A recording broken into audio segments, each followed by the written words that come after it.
आजकल एक टॉपिक बहुत चल रहा है हमारे देश में जिसको हम कहते हैं यूनिफॉर्म सिविल कोड। हिंदी में इसको बोलते हैं समान नागरिक संहिता। और इसको लेके देश भर के लोगों में मुझे नहीं पता कितनी जागरूकता है, लेकिन जागरूकता होनी जरूरी है, क्योंकि अगर हम जागरूक नहीं होंगे तो लोग हमें तरह तरह से गुमराह कर पाएंगे। ठीक है।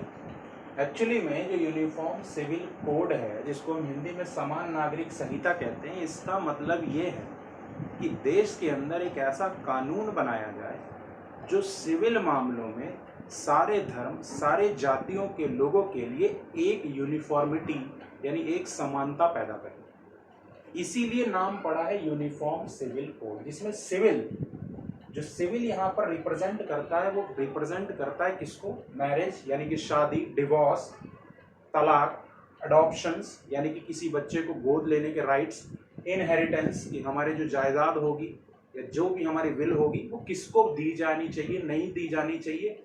अलग अलग धर्मों में अलग अलग तरीके के इन सिविल मामलों में कानून है। लेकिन जब यूनिफॉर्म सिविल कोड लागू हो जाएगा तो जितने भी सिविल मामले मतलब फैमिली रिलेटेड मैटर्स, उन सब में अलग अलग धर्मों के लिए एक ही कानून होगा। फिर वो धर्म मुस्लिम हो, हिंदू हो, सिख हो, ईसाई हो, पारसी हो, यहूदी हो, कोई भी हो। ठीक है। अगर हम बात करें एग्जाम पॉइंट ऑफ व्यू से, जैसे कि एसएससी हो गया, आपका बैंक हो गया और जीके जीएस जहां भी पूछा जाता है, तो जो यूनिफॉर्म सिविल कोड है वो हमारे भारतीय संविधान के चौथे भाग का हिस्सा है। चौथा भाग कौन है?